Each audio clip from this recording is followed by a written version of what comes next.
Good evening, Indira Naidoo with Late Edition News. The federal opposition has attacked the Howard government's plan for a constitutional convention on the Republic, saying there are much better ways to decide whether an Australian should be head of state.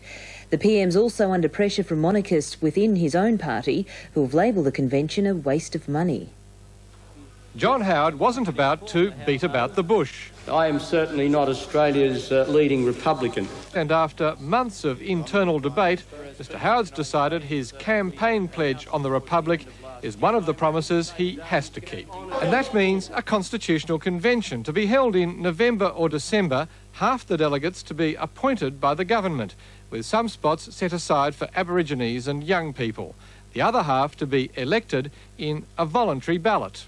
John Howard's advisers believe this is the way to honour his election commitment without allowing the Republic to overwhelm other more important issues like jobs and economic reform. But it's not just the opposition which thinks the Prime Minister is muddying the waters.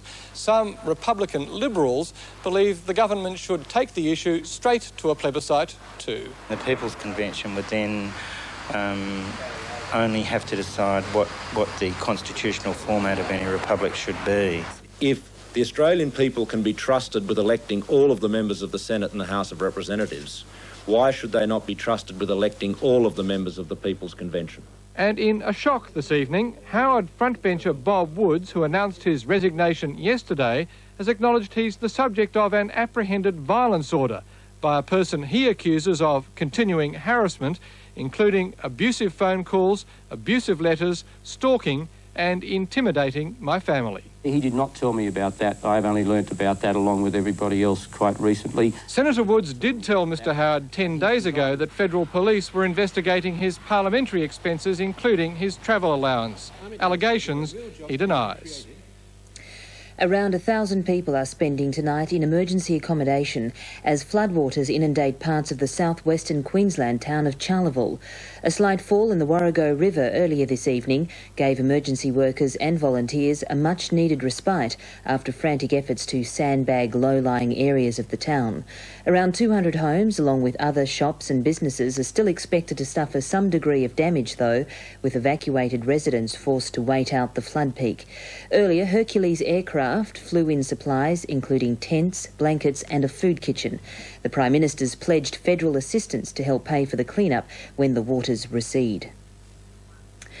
There's been another delay in moves to extradite alleged paedophile Philip Bell from South Africa.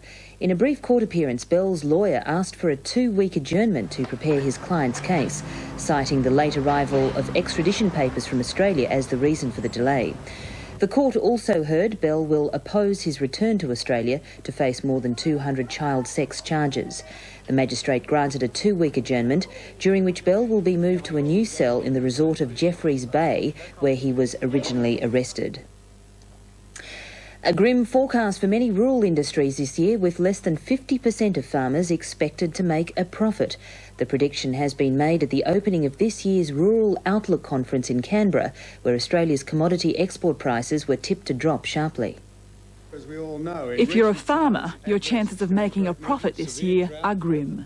Except for grain growers who've produced Australia's biggest ever wheat harvest, other major broadacre industries, especially wool and beef, are still in trouble. For some, that may mean selling up and leaving their farms. There's no doubt that the immediate short-term outlook over the next few months is not as bright as we would like. The continued downturn is blamed on low world demand and increased international competition, especially in Australia's major beef markets. To make matters worse, commodity export prices are expected to fall 6.4% this year. Those lower prices for grains, wool and beef are expected to bring down the net value of farm production by 29% to about $3 billion this financial year, with a further 17% fall in 97-98. We need action, and we need action very quickly. We've certainly had some from this government, but we've really got to drive that process much harder and much faster than we've had up till now. The National Farmers Federation and the government agree economic reform like low interest rates and changes to the waterfront are the answer. But microeconomic reforms like the restructuring of the meat industry, the Supermarket to Asia strategy and the $1 billion National Heritage Trust are still far from a reality. One of the government's first major reforms, the restructuring of the meat industry, is expected to be announced in a few weeks. To the markets, and early gains were wiped out later in the day by the interest rate speculation and profit-taking in bank stocks. The All Ordinaries Index closed almost 18 points lower. Overseas Asian markets traded higher, the Nikkei Index up more than 2%. The Australian dollar was steady against the US dollar and the yen. Now, tomorrow's national weather in brief. Rain easing in Townsville, showers for Darwin and thundery showers around Alice Springs, but fine in the other main centres. And that's all from the Late News team. I'm Indira Naidoo. Good night.